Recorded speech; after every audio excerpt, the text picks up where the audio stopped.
ನಮಸ್ಕಾರ ವೀಕ್ಷಕರೇ, ವೀರ ಸಂಕಲ್ಪ ಮೀಡಿಯಾಗೆ ಸ್ವಾಗತ. ನಾನು ವೀರಣ್ಣ ಮಂಠಾಳ್ಕರ್. ನಮ್ಮ ಚಾನಲ್ ಸಬ್ಸ್ಕ್ರೈಬ್ ಮಾಡಿಲ್ಲ ಅಂದರೆ ಈಗಲೇ ಸಬ್ಸ್ಕ್ರೈಬ್ ಮಾಡಿ, ಲೈಕ್ ಮಾಡಿ, ಶೇರ್ ಮಾಡಿ. ಹೆಚ್ಚಿನ ರಾಜಕೀಯ, ಸಾಮಾಜಿಕ, ಶೈಕ್ಷಣಿಕ ಪ್ರಚಲಿತ ಸುದ್ದಿಗಳನ್ನು ವೀಕ್ಷಿಸಿ. ಪ್ರಧಾನಮಂತ್ರಿ ಆಶ್ರಯ ಯೋಜನೆ ಫಲಾನುಭವಿಗಳಿಂದ ಮೋರ್ಖಂಡಿ ಗ್ರಾಮದ ಅಧ್ಯಕ್ಷರು ಹಣ ವಸೂಲಿ, ಗ್ರಾಮ ಪಂಚಾಯತ್ಗೆ ಬೀಗ ಜಡಿದ ಗ್ರಾಮಸ್ಥರು ಹಾಗೂ ಆಶ್ರಯ ಯೋಜನೆಯ ಫಲಾನುಭವಿಗಳು. ಬಸವಕಲ್ಯಾಣ ತಾಲೂಕಿನ ಮೋರ್ಖಂಡಿ ಗ್ರಾಮ ಪಂಚಾಯತ್ನಲ್ಲಿ ಸರ್ಕಾರದ ಪ್ರಧಾನಮಂತ್ರಿ ಆವಾಸ್ ಯೋಜನೆಯಡಿ ಮಂಜೂರಾದ ಆಶ್ರಯ ಯೋಜನೆಯ ಮನೆಗಳ ಫಲಾನುಭವಿಗಳಿಂದ ಗ್ರಾಮ ಪಂಚಾಯತ್ ಅಧ್ಯಕ್ಷೆ ಸುಧಾರಾಣಿ ಜಯರಾಜ್ ಎಂಬುವರು ಹಣ ಪಡೆಯುತ್ತಿದ್ದಾರೆ. ಅಧ್ಯಕ್ಷೆ ಮಹಿಳೆಯಾಗಿದ್ದರೂ ಕೂಡ ಅವರ ಪತಿರಾಯರದೇ ದರ್ಬಾರಿನಲ್ಲಿ ಫಲಾನುಭವಿಗಳಿಂದ 15ರಿಂದ 20 ಸಾವಿರ ರೂಪಾಯಿ ಕೊಟ್ಟವರಿಗೆ ಮಾತ್ರ ಮನೆ ಮಂಜೂರು ಮಾಡಲಾಗಿದೆ ಎಂದು ಮೋರ್ಖಂಡಿ ಗ್ರಾಮಸ್ಥರು ಬಲವಾದ ಆರೋಪಗಳು ಮಾಧ್ಯಮದ ಮೂಲಕ ದೂರಿದ್ದಾರೆ. ಈ ಬಗ್ಗೆ ಗ್ರಾಮ ಪಂಚಾಯತ್ ಅಭಿವೃದ್ಧಿ ಅಧಿಕಾರಿಗಳಿಗೆ ದೂರಿದರೂ ಯಾವುದೇ ಪ್ರಯೋಜನವಾಗಿಲ್ಲ. ಆದರೆ ಈ ದಂಧೆಯಲ್ಲಿ ಅಭಿವೃದ್ಧಿ ಅಧಿಕಾರಿಗಳ ತಪ್ಪೇನೂ ಇಲ್ಲದಿದ್ದರೂ ಕ್ರಮ ಕೈಗೊಳ್ಳಲು ವಿಳಂಬ ಮಾಡಿದ್ದಾರೆ. ಅದಕ್ಕಾಗಿ ತಾಲೂಕಾ ಪಂಚಾಯತ್ ಅಧಿಕಾರಿಗಳ ಗಮನಕ್ಕೆ ತರುವುದಕ್ಕಾಗಿ ಬಸವಕಲ್ಯಾಣ ತಾಲೂಕಾ ಪಂಚಾಯತ್ಗೆ ಬಂದಿದ್ದೇವೆ ಎಂದು ತಿಳಿಸಿದರು.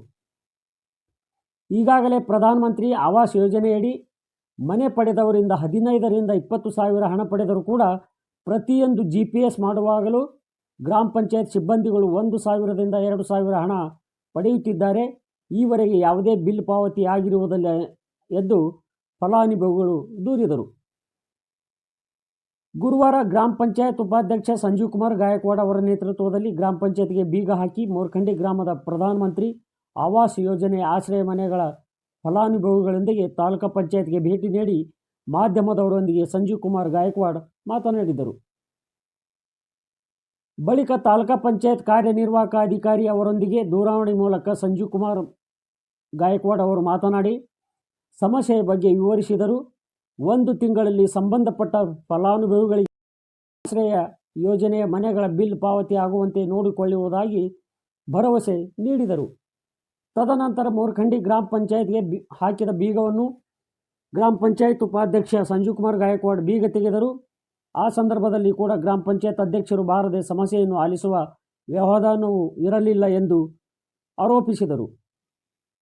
ಪ್ರಧಾನಮಂತ್ರಿ ಆವಾಸ್ ಆಶ್ರಯ ಯೋಜನೆ ಮನೆಗಳ ಫಲಾನುಭವಿಗಳಿಂದ ಗ್ರಾಮ ಪಂಚಾಯತ್ ಅಧ್ಯಕ್ಷರ ಹೆಸರಿನಲ್ಲಿ ಅವರ ಪತಿರಾಯ ನಡೆಸುತ್ತಿರುವ ದರ್ಬಾರ್ ಅವ್ಯವಹಾರ ನಡೆಸುವುದನ್ನು ಪರಿಶೀಲಿಸಿ ಅಧ್ಯಕ್ಷರ ಮೇಲೆ ಸೂಕ್ತ ಕ್ರಮ ಕೈಗೊಳ್ಳುವುದಾಗಿ ತಾಲೂಕಾ ಪಂಚಾಯತ್ ಕಾರ್ಯನಿರ್ವಾಹಕ ಅಧಿಕಾರಿಗಳು ಆಶ್ವಾಸನೆ ನೀಡಿದರು.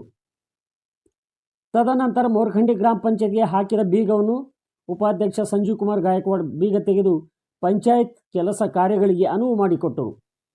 ಯಾವುದೇ ಗ್ರಾಮ ಪಂಚಾಯತ್ನಲ್ಲಿ ಮಹಿಳೆ ಅಧ್ಯಕ್ಷೆ ಹಾಗೂ ಸದಸ್ಯರಾಗಿದ್ದರೆ ಅವರ ಹೆಸರಿನಲ್ಲಿ ಅವರ ಕುಟುಂಬ ವರ್ಗದ ಪುರುಷರು ದರ್ಬಾರ್ ನಡೆಸುತ್ತಿದ್ದರೆ ಅಂತಹವರ ವಿರುದ್ಧ ಕಾನೂನು ಕ್ರಮ ಕೈಗೊಂಡು ಗ್ರಾಮ ಪಂಚಾಯತ್ ಸದಸ್ಯತ್ವ ರದ್ದು ಮಾಡಬೇಕೆಂಬುದು ನೇಮಕ್ಕೆ ಮೇಲಧಿಕಾರಿಗಳು ಕಠಿಣ ಕ್ರಮ ಕೈಗೊಳ್ಳುವರೆ ಎಂದು ಕಾದು ನೋಡಬೇಕಾಗಿದೆ.